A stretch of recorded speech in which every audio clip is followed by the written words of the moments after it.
Hey guys, thanks so much for joining us once again to the Biff Naked interview part two. Thank you so much of those of you that were here yesterday and that are back here today. So it is my pleasure to welcome once again singer, songwriter, author, humanitarian, the lovely Biff Naked. Hi, Biff. You're the best. You are the best. Hello. Well, I'm very happy to be here for part two. Right on. And we were just commenting before the show about your backdrop, and you're married to a Oh, yeah. I am married to the world's biggest who Kiss fan. who didn't know your music in the beginning. Not at all. He had never heard of my music. Sorry, Mike. Come here. I have this. So this is Ace Frehley. Okay, so Oh, Ace. yeah, named Ace Frehley. Of course, I had let my partner name her, but I call her Grace, and she's making a little bit of noise, so I pick her up because she wants an uppie. Awesome. I love having pets on the show. That's not the first dog I've had on the show. So I'm sure. Yeah, a lot of people have. I think I've always had pets, and yeah, a lot of people have had lots of pets. And for a lot of the Gen X girls I know who didn't have kids, like me, our pets are our babies. we get our cat. We turn into old women with all the cats. Yes, yes. Not me. I have no cats. Oh, yeah. So Biff, super excited to have you back today, and we still have lots to talk about. However, I do just want to recap a couple of things in case there are people that are here today that weren't here yesterday. And one of them that I really think is important that I want to bring up is the books, and mainly your book I Bifficus, which is your memoirs. And the reason I want to bring that up is because first of all, it was a Canadian bestseller, and it got so many great reviews. And I actually have a review here. One of your Aw, one of your fans says, I absolutely loved it. I love Biff Naked. aw, This is the part I like. She is thank an you. example for all that you can overcome anything if you are willing to work for it. And I couldn't put this book down. Aw, that's very nice. Thank you so much. Yeah. Yeah, and it is a book that it's a memoir about life, love, loss, and triumph. And I'm wondering, is it a different animal to go from songwriter to author?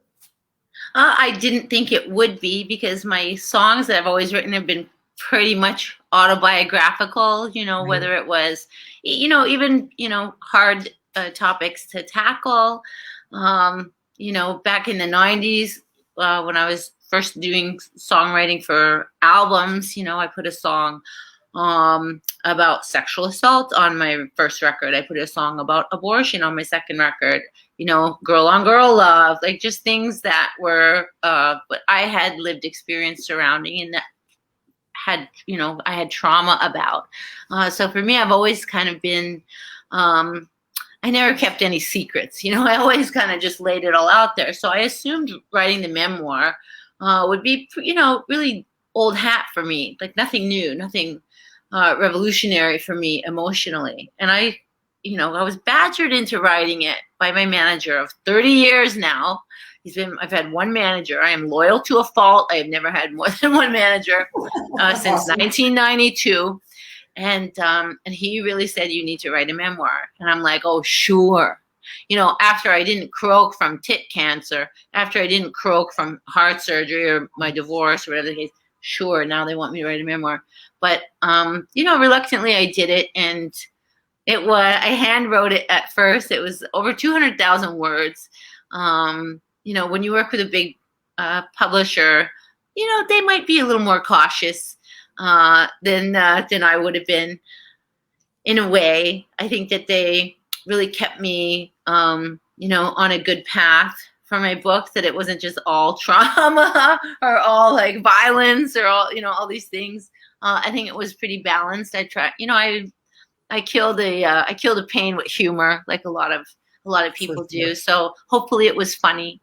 But it was an amazing experience. It was very hard to have to relive a lot of the stories and write them accurately. Right. Not enshroud it in a lyric or a metaphor to make it, kind of smooth around the edges. And it was a hard 3 years of editing. The writing was easy. The editing was what was hard. And I love it. But it stopped. Like the story ended in 2013. And then my book came out in 2016. So since 2013, a lot of life has happened, a lot more life, a little more trauma, a lot more drama. And I always think, what do people do? I mean, that's the risk you take writing a book in your, in your 40s. I mean, Right. now I have lots more to say. And also Well, now I'm more. There has to be a sequel. What's that? It just means now there has to be a sequel. And Biff, I think you hit the nail on the head when you were sharing like that type of authentic, raw vulnerability and honesty is, I think it's why people relate to you is in your music and as well now with your book. It takes big ones to come out with that type of honesty and really open yourself up. But I think that's when it's really effective, and that's when it reaches people. And thank you. I hope so. I hope so. I think that all of us, we're all old enough now. We've all gone through the same things. And now, we're all starting to lose our parents, or take care of our parents, or caretake for our parents, and then lose our parents. And there's just a lot to unpack for everybody, as we get older.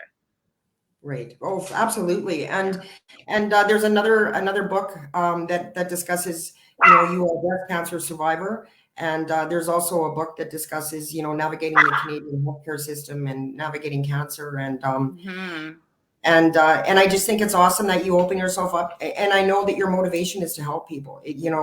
We were speaking yesterday, and if one person sees this interview and decides to go and get a breast exam or do a self-examination, and I love it when people that have a very well-known social status, or they're well-known in the music industry.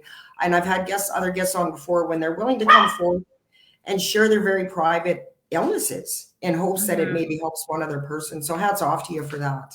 Thank you. And I think, I have to thank the internet. When I was diagnosed, there was no Instagram, really. Right. There wasn't anything like that. There wasn't anything that was, Facebook had kind of started, I guess. I wasn't on it, really. I think my Facebook at the time was run by,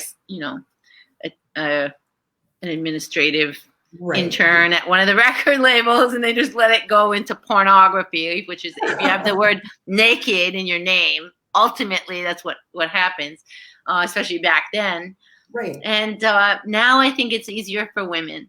I do. I think there's a lot more resources available. I think there's a lot more information, education for families, for partners.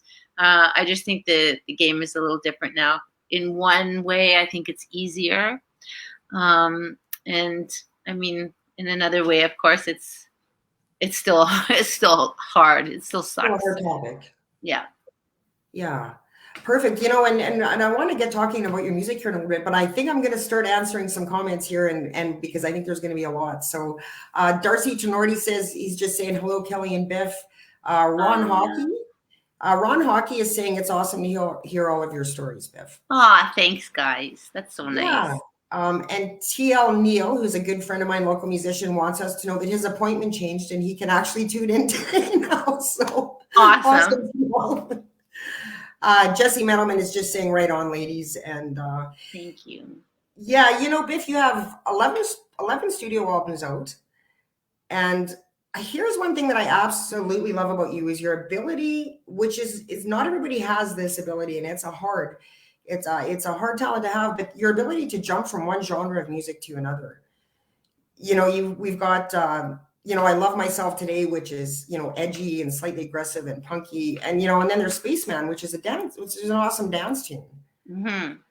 So I've been very lucky to be able to do that. And I did it early on. The first record I ever made, it was in 1994. And there was a dance song on there. There was a metal song. There was a punk song. There was a ballad, a piano ballad. It was really eclectic. And at the time, it was to my detriment as a young emerging solo artist.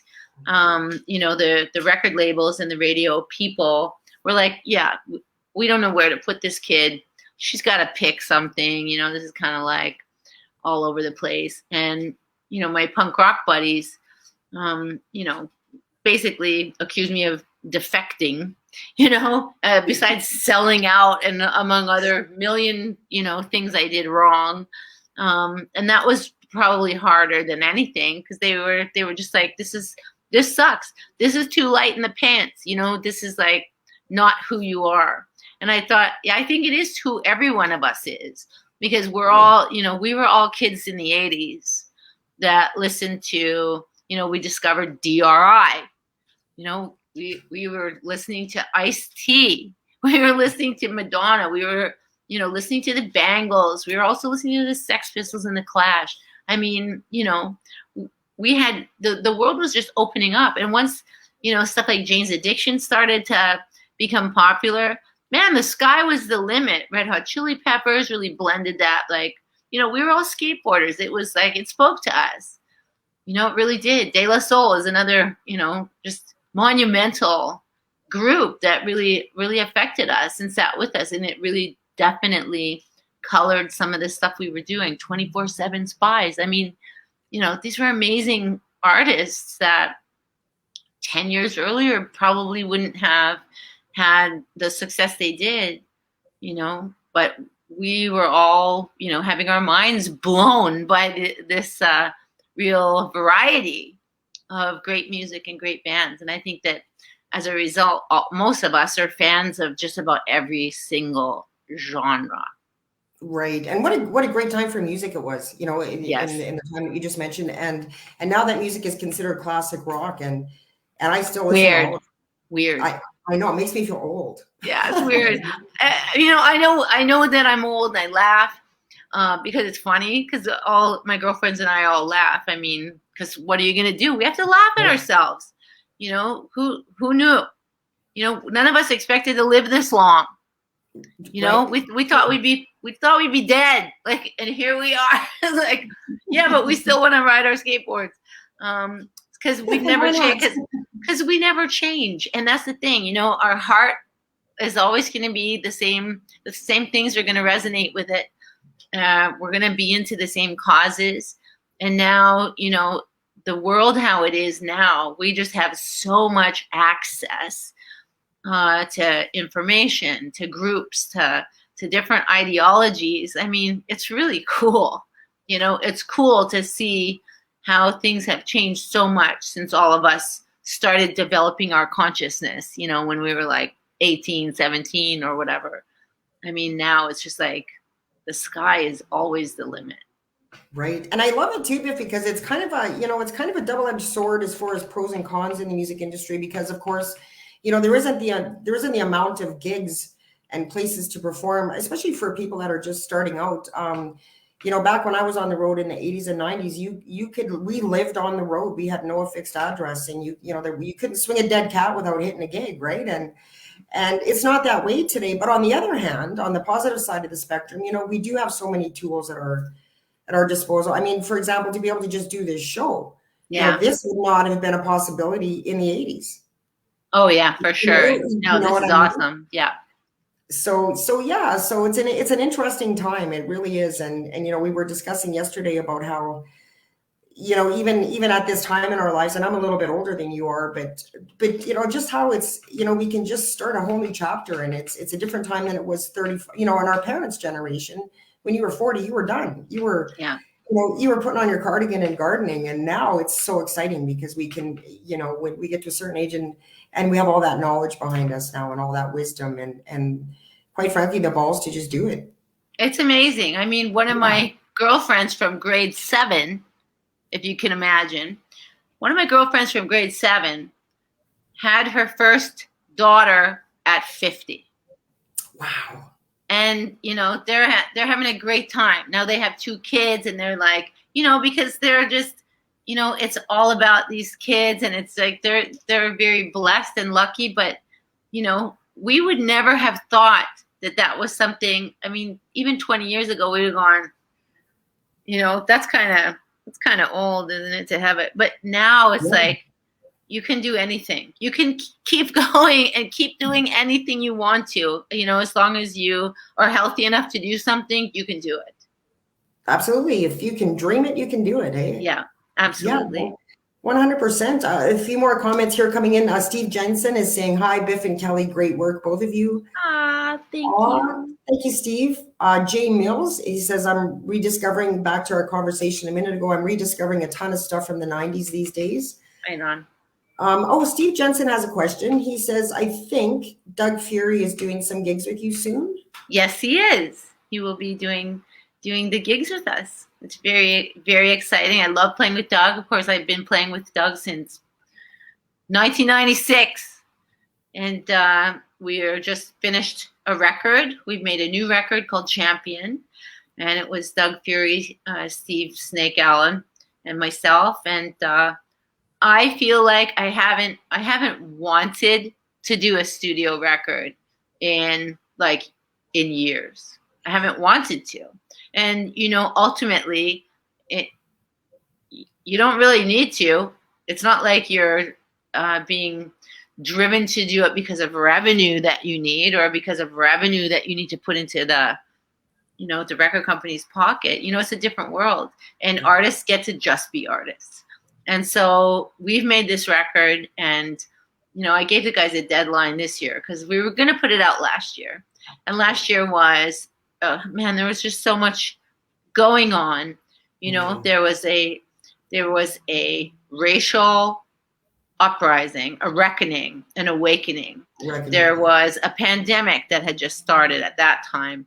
And I just honestly felt that it was, the world did not need a Biff Naked record. There are more important things in the world than my record, period, the end. There were important causes that we needed to get behind, not get behind a record. It just felt, it didn't feel insignificant. It just felt like I wasn't interested. I was more interested in being involved in marches and going and lending my voice to other things, not my record. Mm-hmm. And so we waited.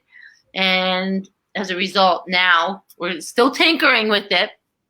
But that's cool. It's a real rock record. I think when we first started doing it, I felt that it should be, I don't know, I'm not going to say more accessible or more commercial, but it's a very different record from what I had envisioned. It is the record I've always wanted to make, but maybe I played it too safe. Wait, all along. It's a thrasher. There's a couple songs on there that are thrashers, and it's hilarious because now moving forward in this world, I mean, will there ever be a mosh pit again? Will my thrasher songs be wasted in this world? It's like, I don't know if there will be a mosh pit again. But if there is, I'm ready.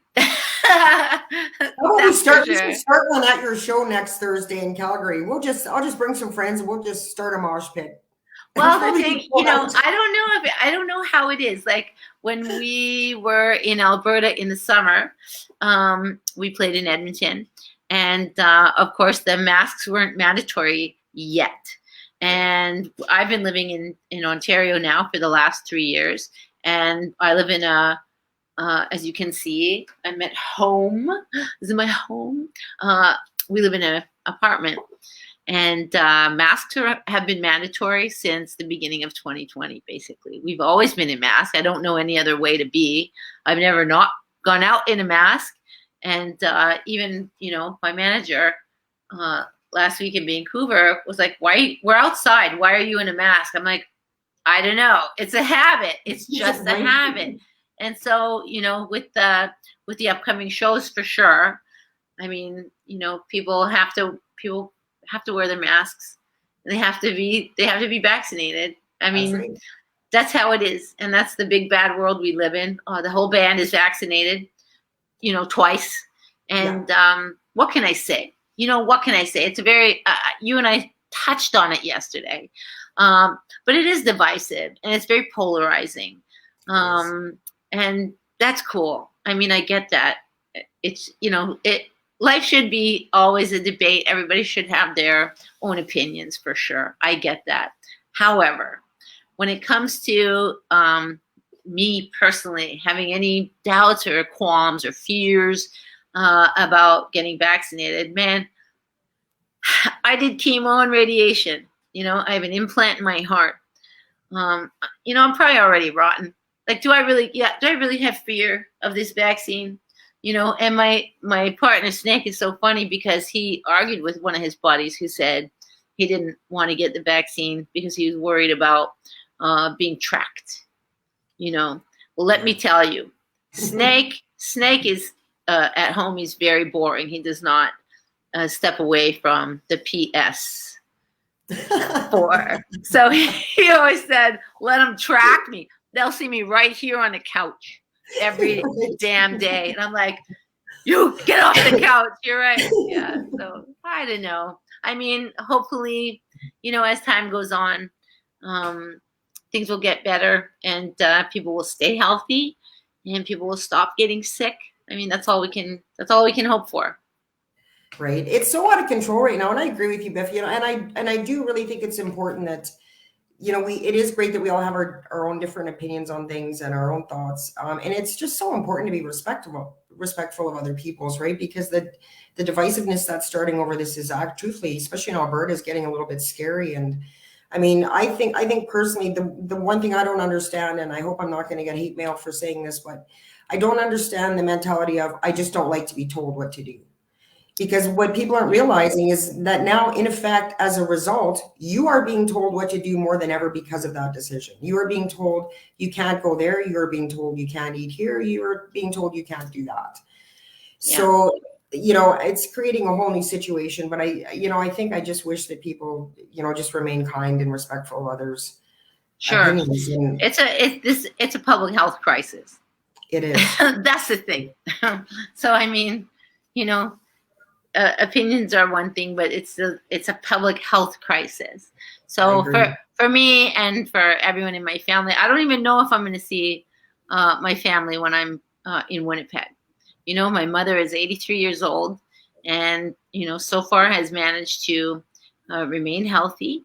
But, am I going to put her at risk? I know I'm double vaccinated. I know she's double vaccinated, but still, It's still possible, that I'm at some gas station, in La Ronge on my way to Winnipeg and, somehow, pick up the germs and pick up the new variant. Yeah, and pass it. I couldn't live with myself.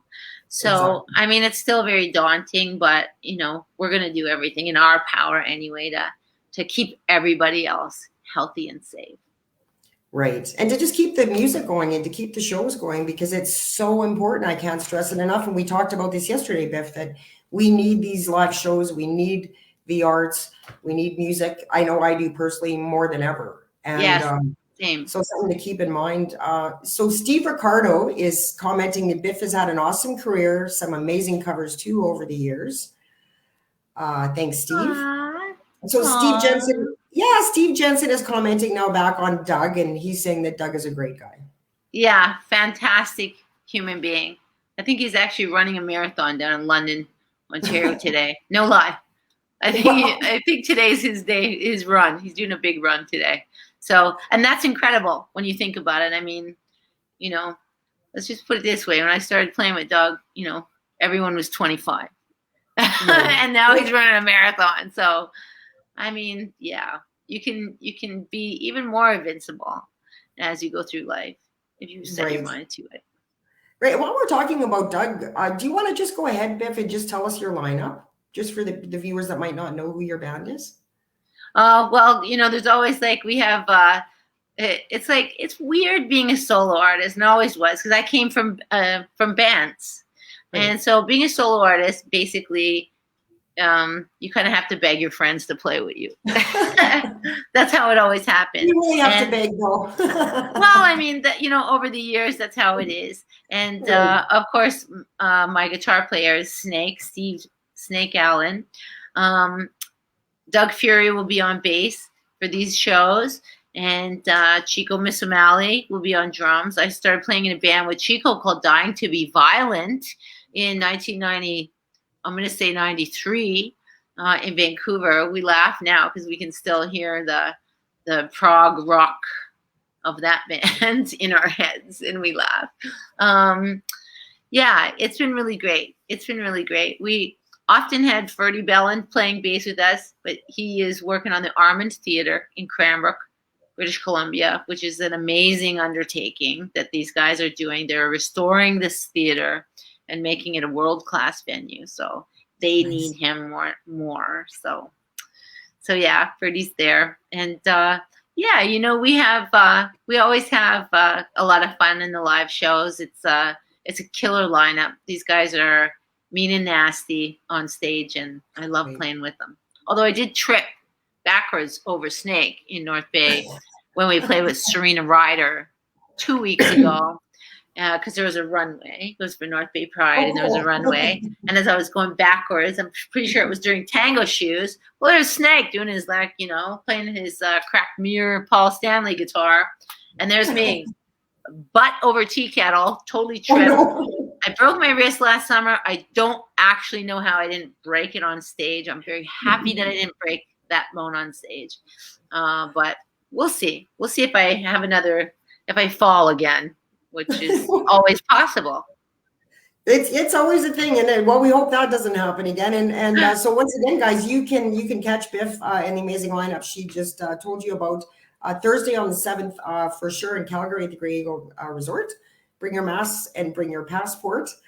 So Steve Jensen saying he's got a real amazing year on him too, Doug. Paul Denton is saying that he's happy to be here, a little hungover from last night, but had to tune in. Hi, ladies. I know you're hungover from last night, Paul, because I was there. Oh, that's so cute. Paul Denton and the guys were doing a White Snake cover. Amazing. Yeah, it was great. It was amazing. People love to hear those old tunes. Joshua Rolls is saying art is never wasted. It's always important to express your creativity. I truly believe that. Awesome. Very true. Right. And I would agree. And I think, Biff, you know, when we talk about, you know, your music and your books, and you have a poetry and comic book. I do. I wanted to write a book of poetry for, I don't know, since I was 10. You know, I have the most dramatic, whining, romantic, forlorn poetry that kind of never really made it into lyrics, a lot of it. And some of it was new. Some of it was just kind of born out of being isolated on the road. And of course, you know, ask anyone from high school. I'm the girl who never said no. So I've been engaged a lot of times. Yes, I have. And I've been married a lot of times. So I've had a lot of luck falling in love, and I've also had a lot of heartbreaks in my life. You know, I remember every boyfriend I ever had. And I can now think back as an older person, older and wiser, and go, oh, I can totally think back and know all of the mistakes that I made or the part I might have played. Right. So, you know, I do have a lot of those. You know, I lament because I'm very sentimental. I'm melancholy about it. And as a result, gosh, do I write a lot of poetry. So I finally put it all in a book. It's in 5 chapters. And I don't know. It was a bit of a passion project. So it's still sitting there. It's and I put cartoons in it. I made cartoon journals for 10 years from different tours. And I just haven't had the time or I guess idea to publish it yet. We were thinking, I don't know, like maybe someday I might, you know, put it out with I have another unreleased record, if you can believe it. I did a record with Jason Darr in I don't even remember what year it was, but it was a dance project we did called Jakarta. And so I might put those together as a bundle and put them out sometime, who knows when. For sure. What a great gift for a Biff fan, hey? And I love the cheeky title of the book is Razor Blades and Chewing Gum. Razor Blade Chewing Gum. Yes. That's cool. That's the name of one of the poems. Right. Super cool stuff. And you've got a lot of cool projects on the go. I was reading that you have you've launched your own international company, Mona Lisa Healing. So Mona Lisa Healing is actually a wellness company. Right. And the main focus of Mona Lisa Healing is CBD. So CBD, as everyone knows, has a lot of healing properties. And there are a million, maybe a trillion CBD companies that have exploded in the last, 10 years. Anybody and everybody can just go ahead and buy any CBD type of product off the internet. You're taking a risk, but people buy the darndest things across the internet, as we all know. And it's just easy. I personally I don't think I even have an Amazon account. I don't do internet shopping. I never have, I don't know. I just don't, I don't have time to sit there and do that. So I don't understand it. But when I met a lot of different breast cancer patients and survivors, just through the volunteer work I do now, a lot of them were using CBD products. And there was a huge conversation that was always surrounding whether or not it had too much THC, whether or not it was a lie. Are the ingredients actually what it says? What is the oil that's being used? Just so many different questions. And with Mona Lisa Healing, that was a company that was founded by friends of mine, and they just had done all the research. They had done all the tests and the tests and the tests and the tests and the research, and everything was incredible. The purity and the integrity that they had put into making these products, and even for pets.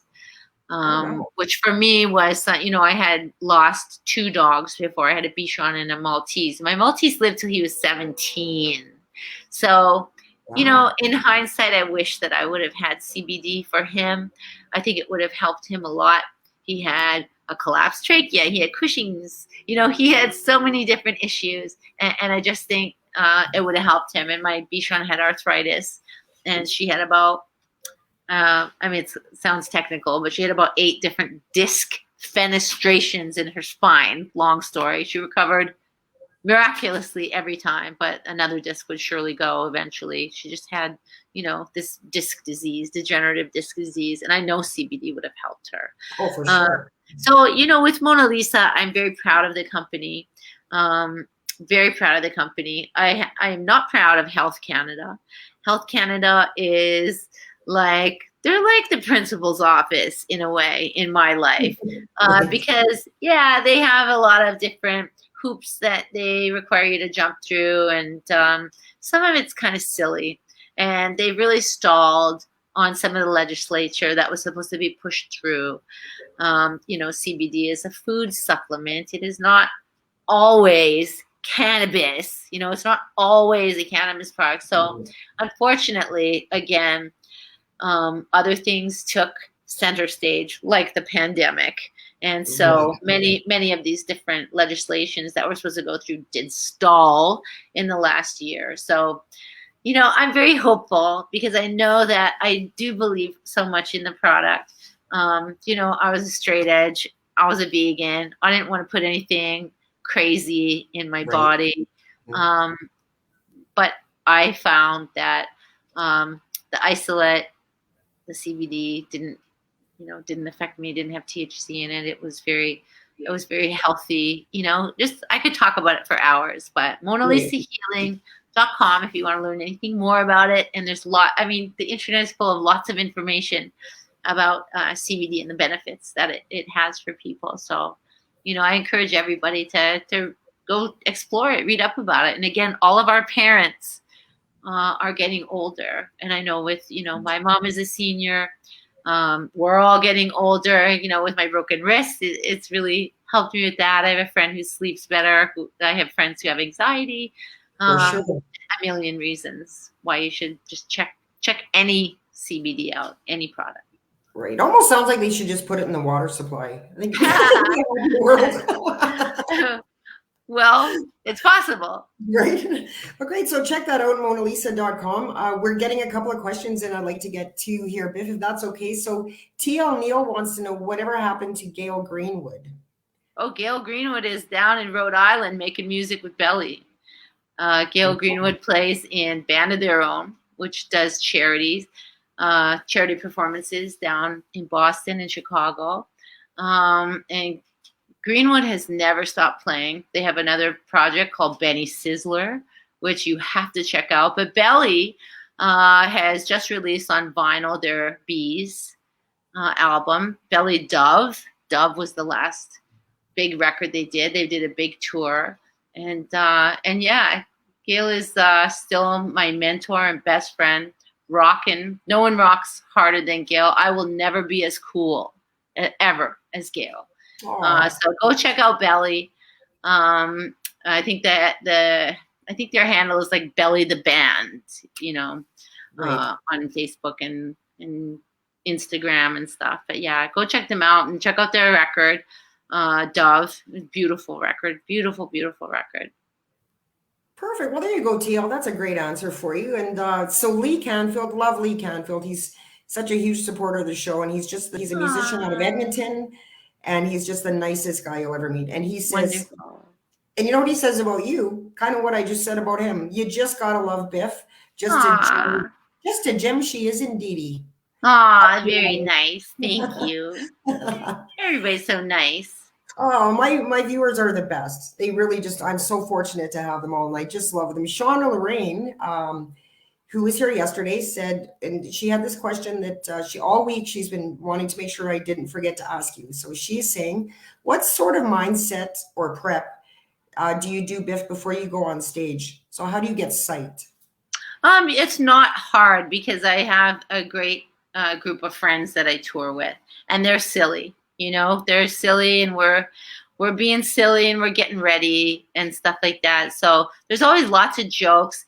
And again, Chico and I have been playing together since we were both 21. Right. So, I mean, it's just shenanigans. They make me laugh. So half the time I can't look at Chico on stage because I laugh, and I'll lose my tough image because I'm laughing too hard. So getting ready for me, it's just about,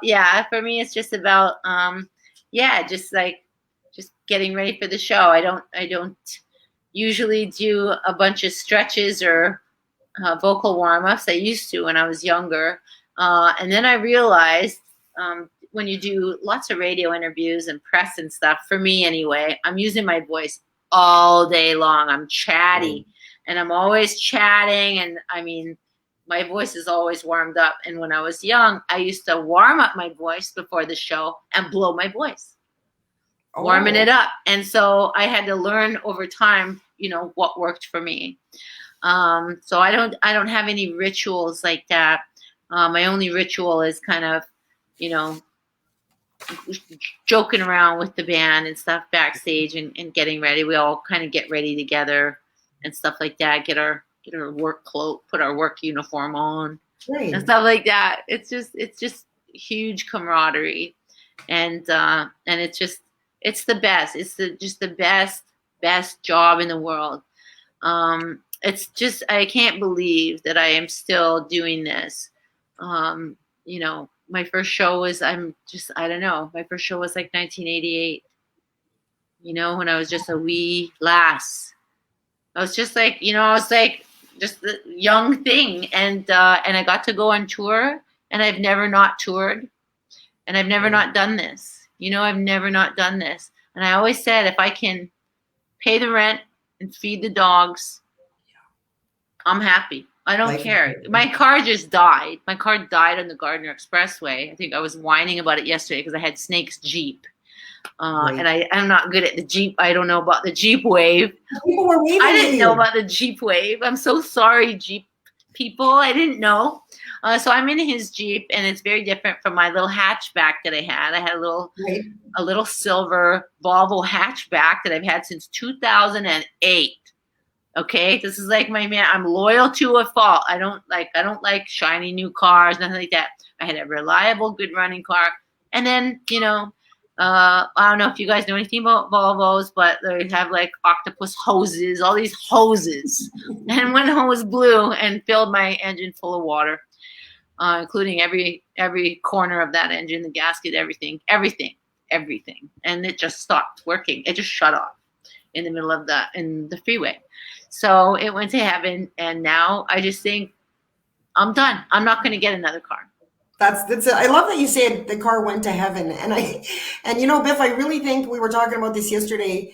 The Jeep people sort of have this camaraderie where they wave at other Jeep people. And I They, really think they were waving because they were driving and went, holy hell, that's Biff naked. oh, I don't think so. Oh, I don't think, no, most Oh, people don't, no, most people just, yeah, I think that they just think I'm just some like middle-aged lady. I just really don't think, I don't think that they think that I'm that singer. with You really know, cool hair and I really don't cool think so. hats. I have been accused before of trying to look like Biff naked by a girl who was yeah, she was not, she was a little impolite, but she really didn't, she just really thought that I, should be put in my place. And she really told me that she thought it was really, really ridiculous that I was trying to look like Biff naked. And Wow. so, What a serious underhanded compliment, though, eh? well, yeah, and I just, I kind of, because you're surprised, so you don't really know what to say, and Right? so that was a problem. There's one time where a girl push her cart into the back of my ankles in a grocery store, because her boyfriend that she broke up with liked one of my songs, and so yeah, she saw me and ran the cart into the back of my heels, and I thought I apologized. I thought, oh, I must have like not gone fast enough, like because it would never occur to We're anyone Canadian. that like why would an adult do that to you and the girl? Like it Right. just didn't occur to me. Intentionally. But Jesus. it quickly unfolded, and I got the gist of what was really going on. So, but she was, she went away. It was okay. She Did went you on with her comfort? shopping. She felt no. She No, was I know you happy. didn't. Yeah, she was happy, I think. And I went back to trying to choose the romaine lettuce I was busy doing or whatever. What your day? What a story. Biff, yeah, just a minute ago when you were talking about how you started touring when you were 21, it made me think of a question that I like to ask. Where are you the first time you hear yourself on the radio? And what was that like? I was in my apartment in Vancouver. It was on, and this is as a solo artist. This wasn't in like Gorilla, them playing our mixtape on college radio or anything. This was like a legit radio station, and I was in my apartment, and I couldn't believe it. I just couldn't believe it. I sat there listening and tried to pretend I was a stranger listening, which is what I Right. still do to this day when we're listening to mixes in the studio. I concentrate. I try and imagine I'm a stranger. What would a stranger think of this song?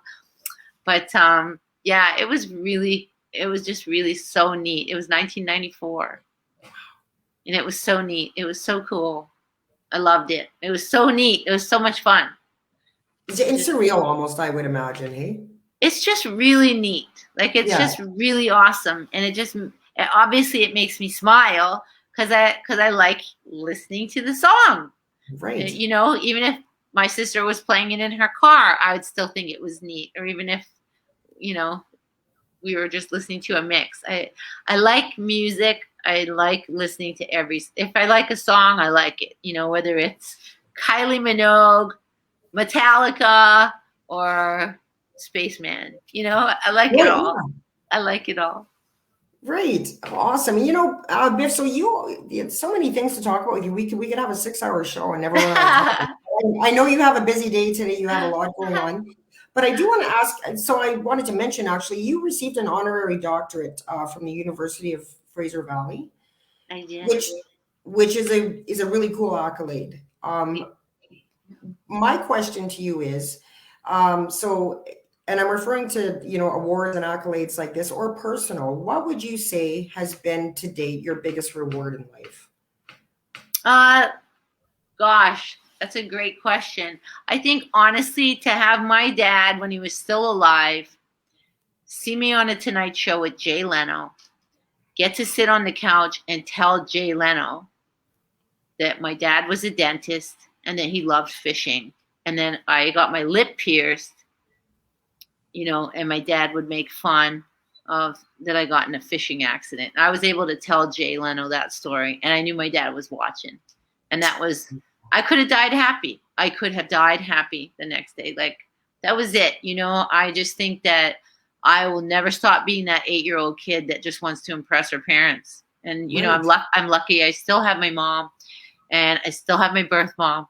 And all I hope to do in my lifetime is make them proud of me and just try and impress them. That's it. Like, Right. that's it. I'm good. Like, that's all I want to do. And Right. try and be a good person for my dog. I think that's beautiful. What a great story.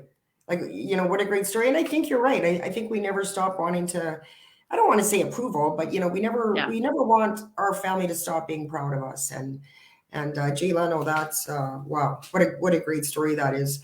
It was so much fun. I bet. What a memorable moment. You were asked once what your favorite pastime was, and you answered living out loud. Yeah. I love that. So to kind of wind down here, Biff, what does that mean to you, living out loud? Well, ultimately it just means being yourself and not feeling bad about it. Like I start every single day the same way. I always start with setting an intention for the day, and usually I have to reset, because by the time we all get to the day, we just think about the lady with the cart in the back of our legs, whatever that looks like for you in that day. And every morning that we wake up, we have a clean slate. And that's something to me that I just think that I will never not notice it. I will never not be conscious that we get to start again. I'm here again. Oh, I lived through the night. Okay. Right. Today, what do I want to do different today? I want to live out loud, meaning, I want to live, really with the intention that I want to, that it is that I want to, help my family. I want to, whatever it is, be nice to people. I want to be one of the helpers, basically, and that whatever that looks like for us, we get a shot every single day to do that. Right. And we can restart that day anytime That's during right. the day. We can hit rewind and start over. 100%. Yeah, I love that. I love it. Biff, you are absolutely a fascinating, sweet, adorable, amazing woman. And I So are cannot you. thank you so much. It has been such an honor and a privilege to have you here. I'm so happy that we had a chance to redo this. Thank you so much. Thank you so much for doing it again. And let's do it again. Absolutely. And if we're in the same time zone, Biff, we're going to do lunch. Awesome. I would love it. All right. Thank you again so much, Biff. Continued success to you. We can't wait to see what you have coming up next. Take care. Thank you. You too. All right. Bye. Thanks for tuning in, everybody. What a great part 2 interview with Biff Naked. Can't thank you guys enough for your patience and for joining us here again. We'll see you next week. And until we do, remember, take care, stay safe and sane, be nice to each other. Bye-bye.